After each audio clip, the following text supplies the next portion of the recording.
And oops, just to give you an idea who the presenters are today, my name is Mark DeRubis, and Don Arton will also be presenting next, followed by Brad Thace. We are all education consultants with the Appalachia Intermediate 8. We are all behavior consultants and facilitators of positive behavior support.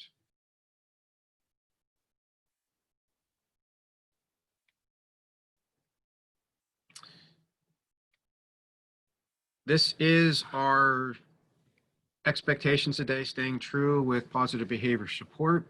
We are going to follow be responsible, be respectful, be engaged, and being positive. So being responsible, please, if you need to, feel free to take care of your needs and return as quickly as possible. Be respectful of one another. If you need to make comments, just make sure that they're professional. And we're going to leave it, even with the number of participants we have today, we're going to leave it that if you'd like to interject and make a comment or share some type of resource that you have with us, we're going to feel free to do that. Just please be respectful, be engaged, and remember to be positive. We're going to be solution focused. And so again, this is just a reminder to please share your stories if you have anything you'd like to share with the group at this point. Our objectives for today will be to identify the benefits of implementing PBIS of the distance learning. We're also going to discuss the elements of PBIS in a virtual setting. And finally, the last thing we're going to do is to explore how to create the virtual behavioral teaching matrix. And then last is some ideas about parent support and including them in our model.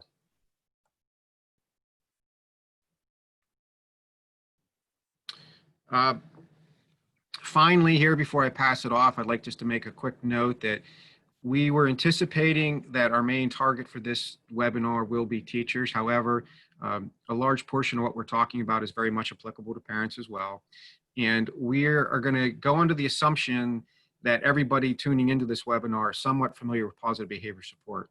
If you're not, feel free to chime in the chat box or give us a thumbs down, and that way we'll know to be a little bit more in depth in our discussion of certain topics. Otherwise, if we don't hear anything, we are going to assume that at least you have a working knowledge of positive behavior support framework. So without further ado, I will turn it over to Dawn. Thank you, Mark. All right, well, so my part, well, first of all, good afternoon, everyone. My part is to talk to you all about how teachers, as teachers, you can implement PBIS virtually. Now, you know, for all of us, you know, we've kind of been thrown into everything and we had to kind of learn as we went. And so it's a challenge, but we found this little blurb, so to speak, this little poem or whatever it is. I'm going to read it, then I'm going to kind of break it down. Keys to success, and this is in relation to PBIS. If you want a behavior, teach it. I need you to go back, Mark. Sorry, Don. That's okay, buddy. One more. Going the wrong way. There you go. If you want a behavior, teach it. If you like the behavior, recognize it. Teach the new behavior rather than reacting to the unwanted behavior. And patience is important when teaching a new behavior. These are the underpinnings of PBIS. It fits in perfectly with what we're talking about. And so when I break it down, if you want a teacher, or if you want a behavior, teach it. So believe it or not, and we all know this, tell a kid to be good, they don't always know what you mean. So if you want them to act in a specific way, sometimes you have to explicitly teach that behavior to that person. And, you know, I referred to kids earlier, sometimes with adults as well. This applies in the older kids, whomever. If you like the behavior, recognize it. As a kid, I know I always like to be recognized when I did something good. And the thing about that for me is I never grew out of it.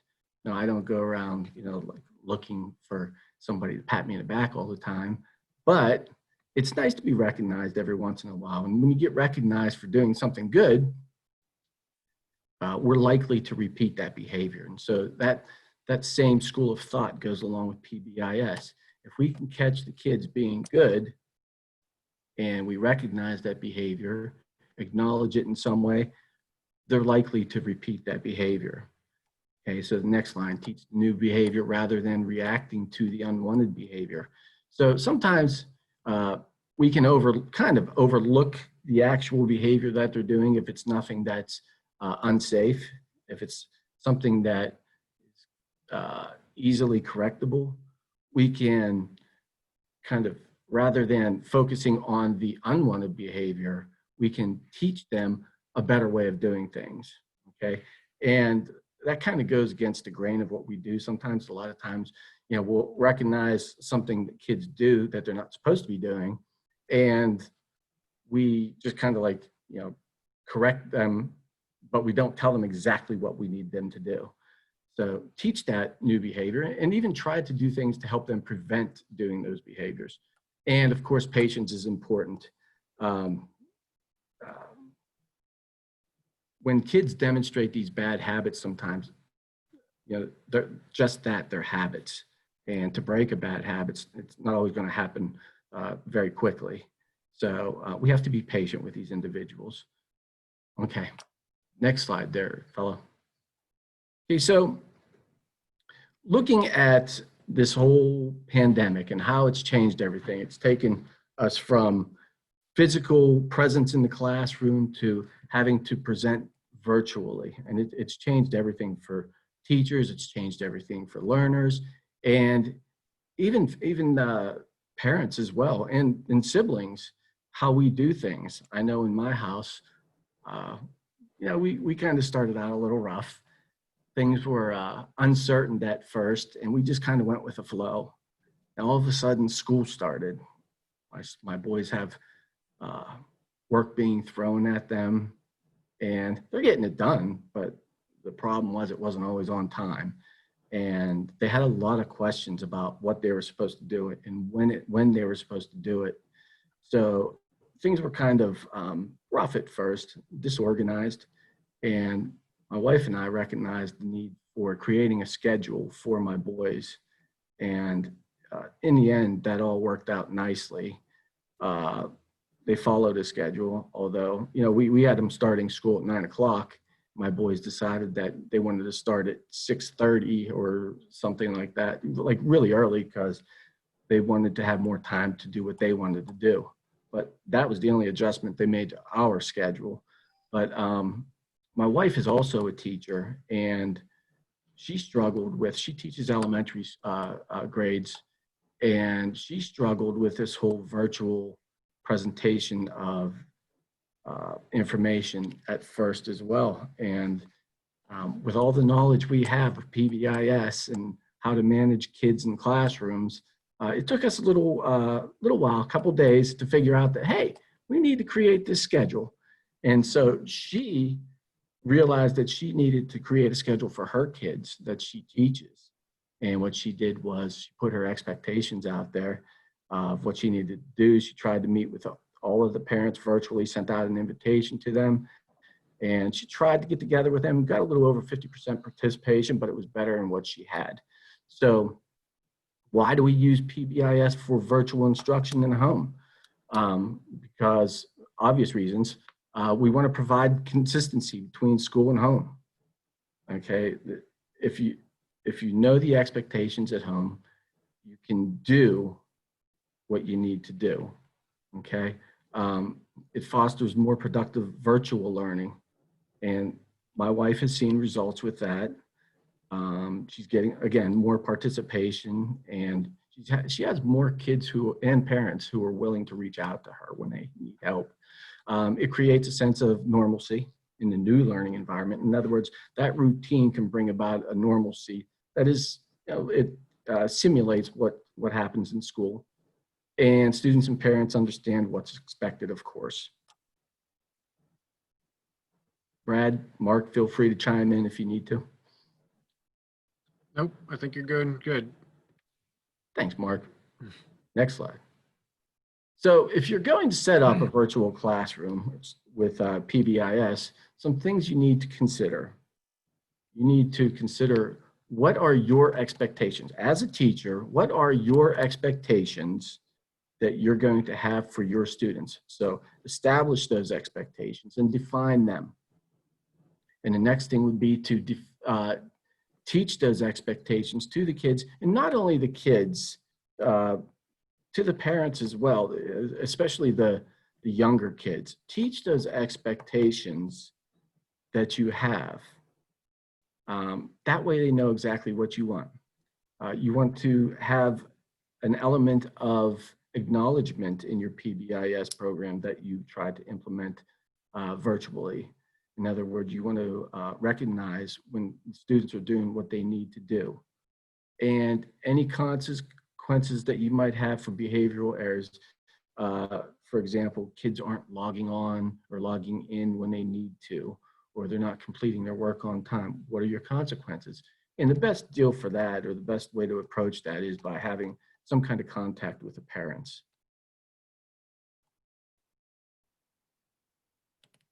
Next.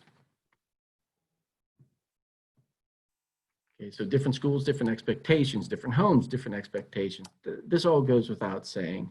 And this all comes back to what I was saying before. Not everybody puts the same stock in schooling. Not everybody is able to manage their time the same way or so efficiently. So we have to understand that there are differences out there. And if we have expectations that we're setting forth for our students virtually, we could still have an impact on the response we get from our students. Brad, you're awfully quiet. Holy moly, not used to that. Okay, establishing virtual. Okay, so again, while we're establishing our virtual expectations, we consider behavioral expectations. So we're looking at 3 to 5 positively stated expectations that we're going to have for our students while we teach them at home, okay, virtually. Okay, so they might look a little different than the expectations that you might have in your school building if you are implementing PBIS at a school-wide level. So they might look a little different, but chances are they're still going to be somewhat similar. Mark, bring me back, buddy. You want expectations that are easy to remember. And we always preach that because we want the students to be able to anticipate what they're supposed to do. And if they know what those expectations are and they're easy to remember, they're easy to follow then. We want them to be clearly defined. We don't want any vagueness. We want them to know exactly what we expect of them. And again, state them positively. We're telling the students what we want them to do rather than what we don't want them to do. Okay, so those are the behavior expectations. Then we shift it over to the virtual setting, okay? Well, what elements of behavior are we going to see and where might these behaviors take place? And so we're talking about how you enter your virtual classroom. Like, what do we expect of that? We expect you to log on 5 minutes beforehand. Do we expect you to keep your mic muted? Things like that. How do we expect them to behave during teacher-led whole group instruction? You know, what are the guidelines? We have to consider one-to-one instruction when you're having a one-on-one meeting. You know, what are the guidelines for that? When are your office hours? Are you going to use a chat feature? So we consider all of these things when we're establishing virtual expectations for our students. Yeah, Dawn, I'm just elaborate on that. So when you're thinking about the virtual settings, you think about a system within a PBIS. So PBIS at the building-wide level would look at your classroom, your hallways, your cafeteria, bus, all settings like that. And then you break it down into classroom management. So you think about your classroom as a setting. So you think about what do you do in your classroom? You think about how students enter the classroom, whether they do whole group, small group instruction, computer-aided settings, one-to-one setting, group work. So the virtual settings would be that system within your framework there. So you're looking at, like Dawn said, all those different areas. So think about how you're instructing, what areas you're instructing in, and develop those expectations and define them based on what settings you have. Well done, Brad.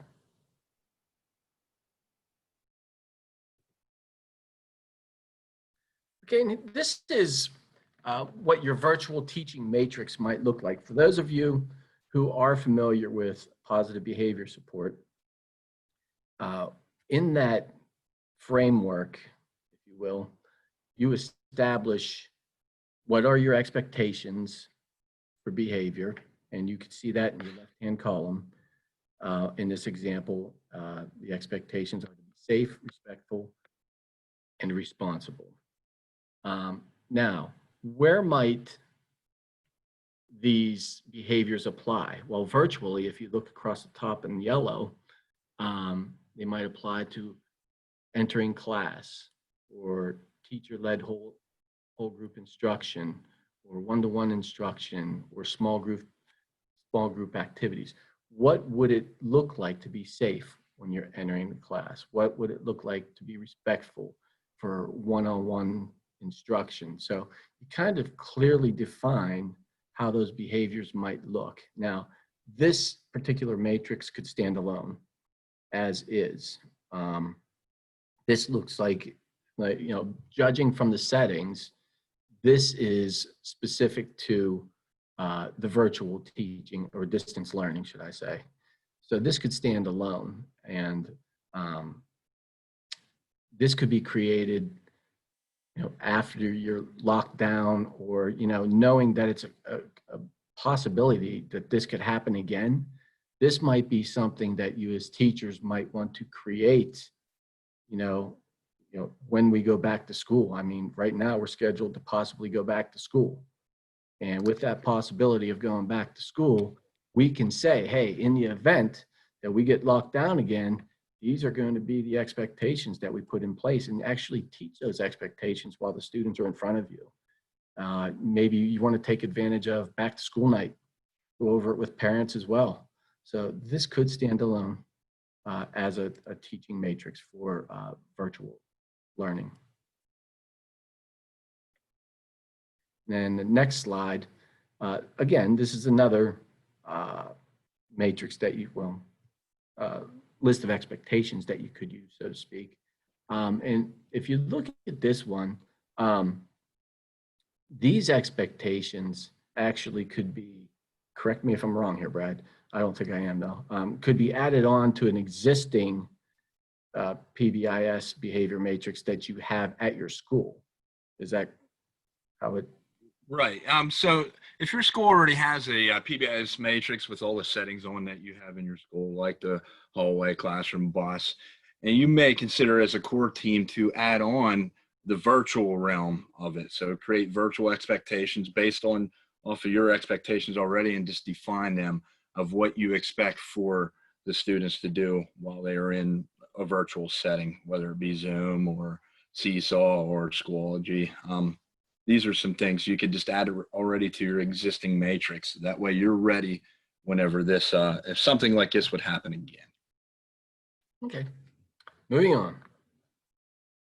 So what are some methods for teaching these expectations virtually? Well, you may or may not have student-made videos in existence at your school already, teacher-made videos, or online videos or online lessons. If you check YouTube, there are all kinds of PBIS related behavior videos, or through discussions you can teach expectations. And again, you might want to take advantage of those face-to-face discussions if you have them before we go into lockdown again, have those opportunities. But if we stay in lockdown mode, you want to figure out a way to get this information across to them. Moving on.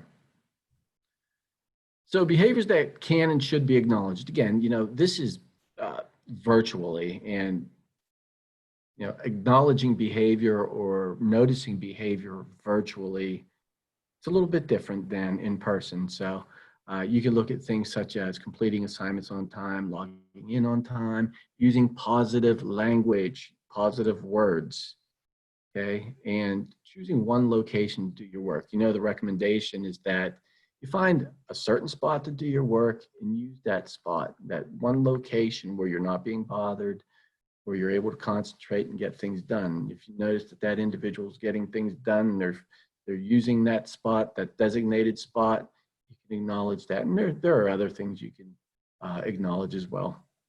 Yeah, you want to tie this directly back to your behavior matrix. So your expectations and how you define them for the different areas of your matrix, that's what you want to be acknowledging, because you're defining that. That's the behavior you want to see, and that's the behavior that you taught to the individuals.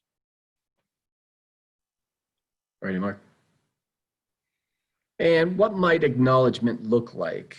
Recognizing those positive behaviors. Well, teacher praise, it's verbal praise. Yeah, I like the way you did this. Tell them exactly what they did right. Any token economies that you might have somehow, you know, give them tickets for whatever. So that maybe you could work with a parent to get them some kind of reward. Printable certificates, those are always nice. Handwritten thank you cards, send them in the mail. Electronic badges, emails, phone calls to the parents, phone calls to them.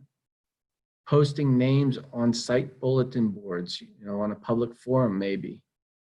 So, moving on.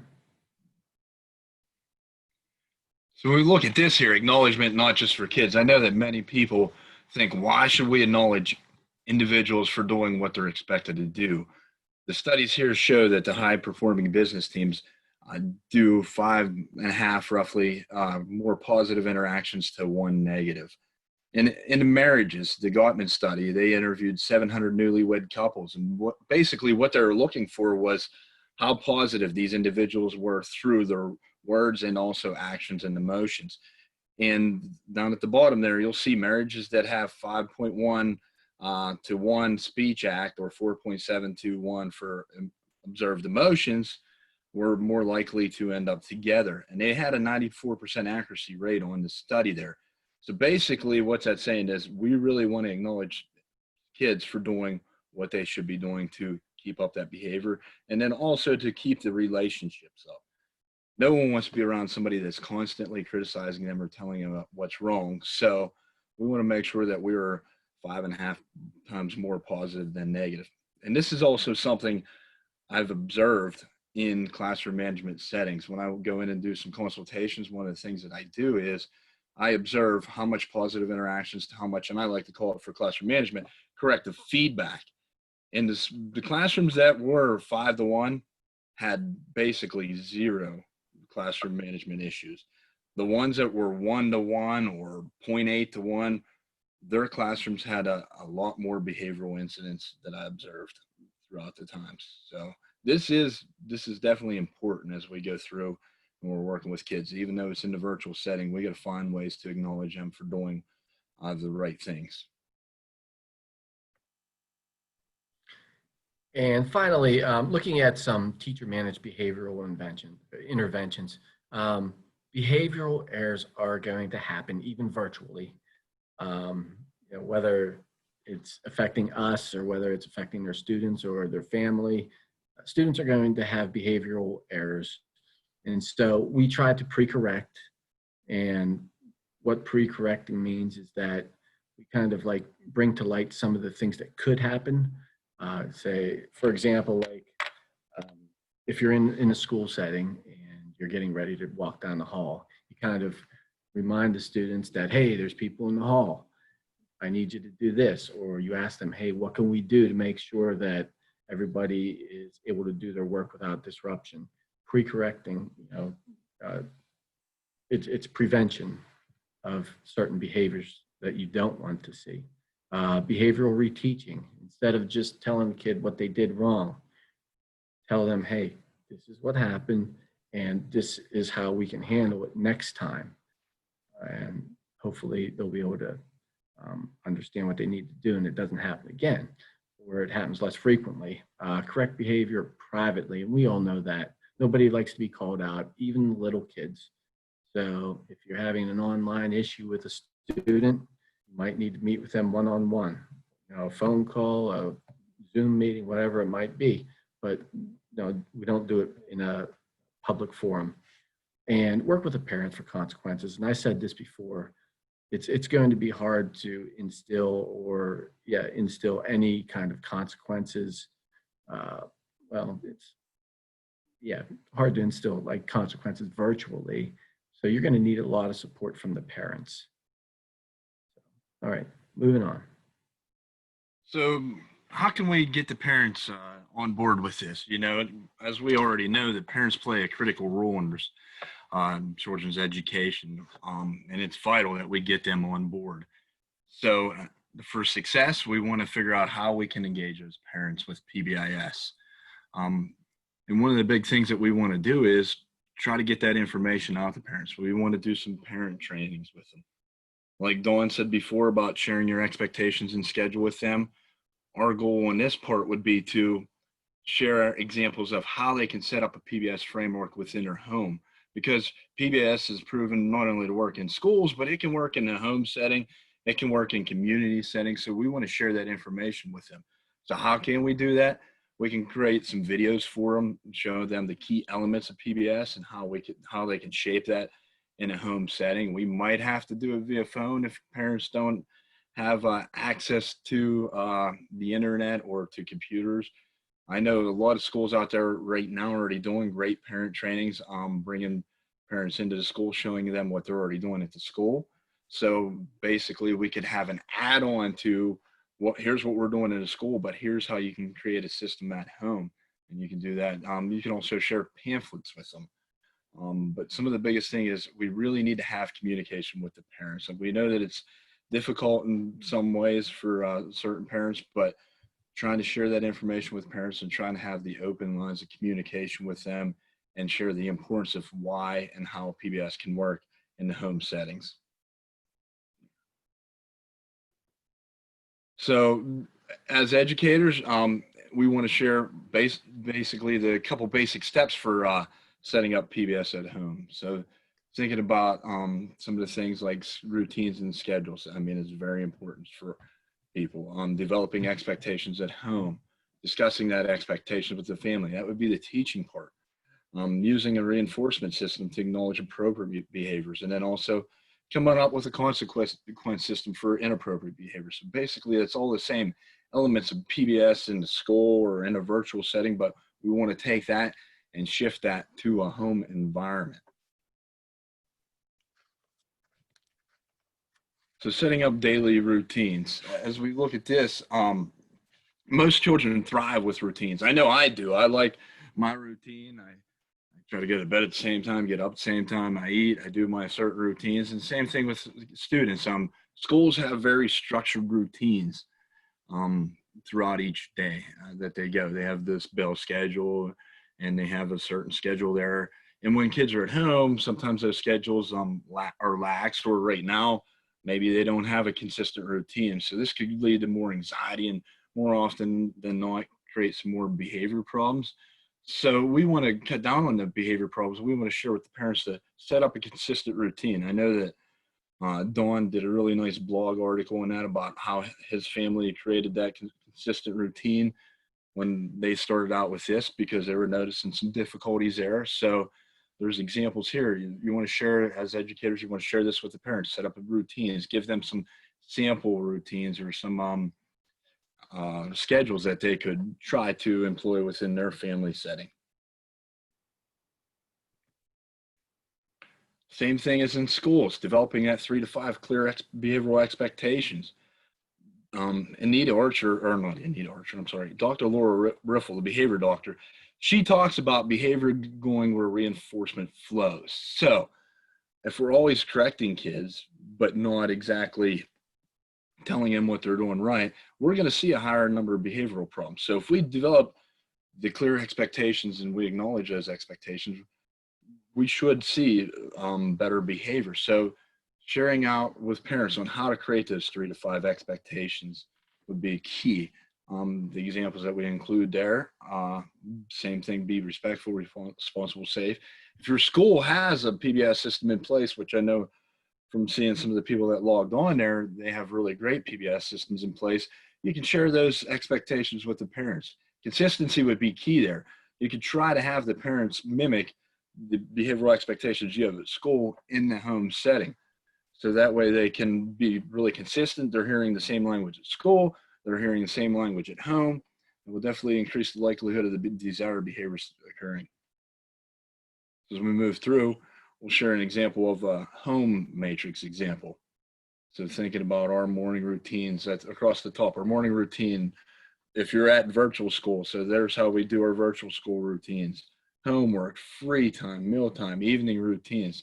So what we do is we have our expectations down the left side. We share with the parents and we explain to them how we define those expectations across the settings, just like we would in school.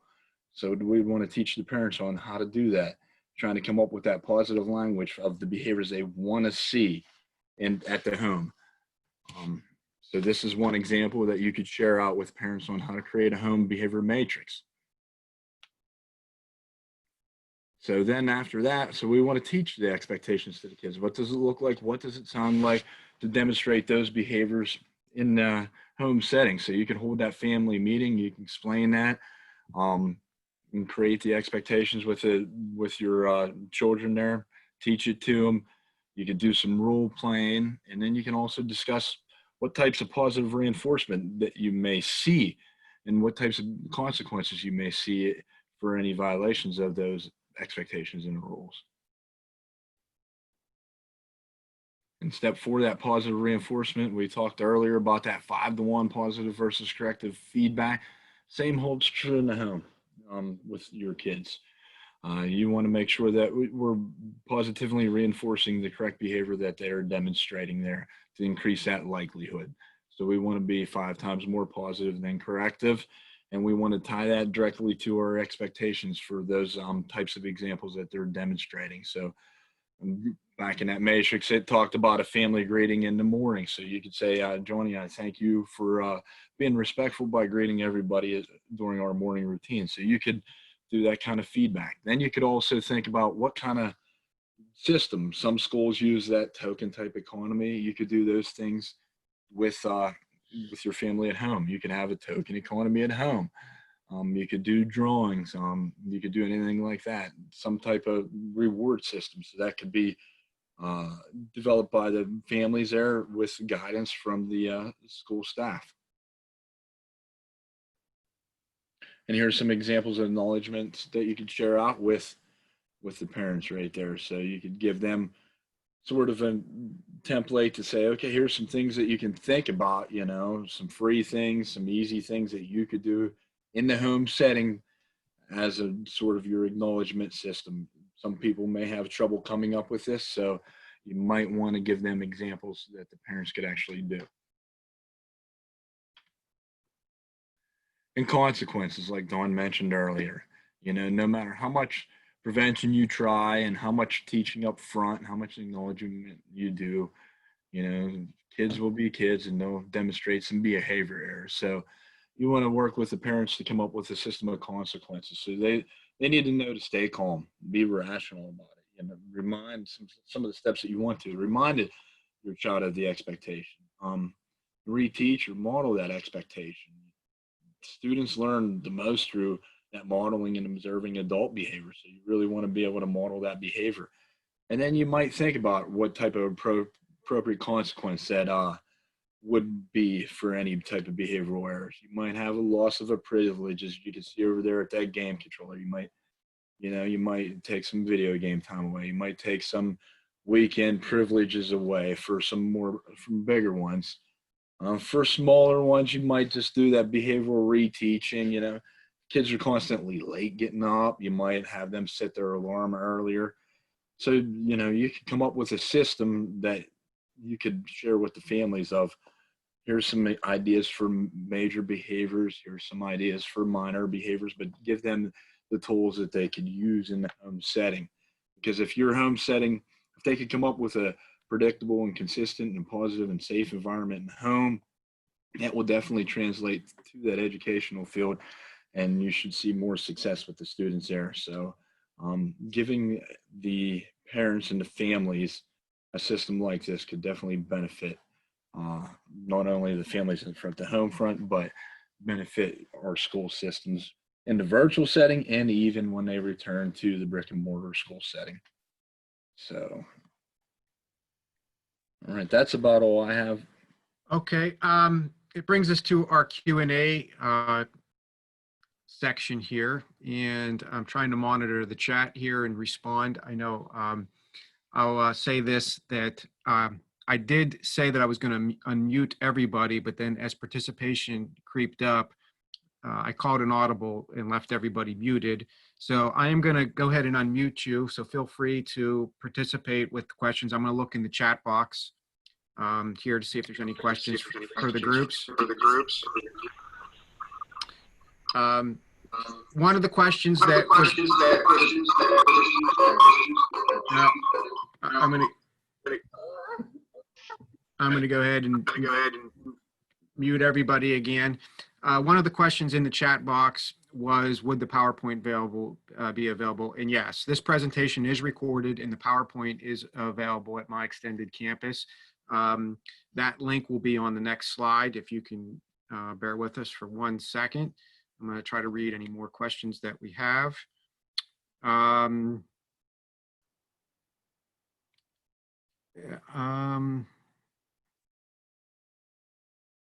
There were some in the chat box, some ideas on things that parents can do to reinforce, such as ice cream, playing outside, having a board game, making those activities contingent on doing some work. And I don't know if anybody else has any questions. When I muted people, I got a lot of feedback. So I think it's probably best if we just stick with the chat box at this time. So is there any questions that you have?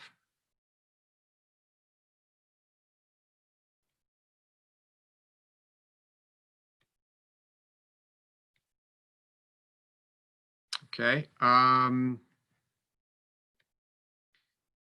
If you don't have any questions at this time, I'd like to point you then in the direction of the My Extended Campus website, where the PowerPoints and slides will be available. So if you were screenshotting, you don't necessarily need to save that. You can go and download the copy of that there, or re-listen to the Zoom webinar. And our contact information is on the right there. So we're all at IU8. And if you go to the IU8 website now and go to staff, employees, I believe all our emails are listed there. So you could easily find us, and feel free to send Brad or Dawn an email, or myself, and we'll help you out. I see that there's one more chat here. I'll see if there's any more questions. Nope, I don't think there's anything more. So I'll leave this up with Brad or Dawn. Do you guys want to chime in? Do you feel like there's any parting comments that you want to make?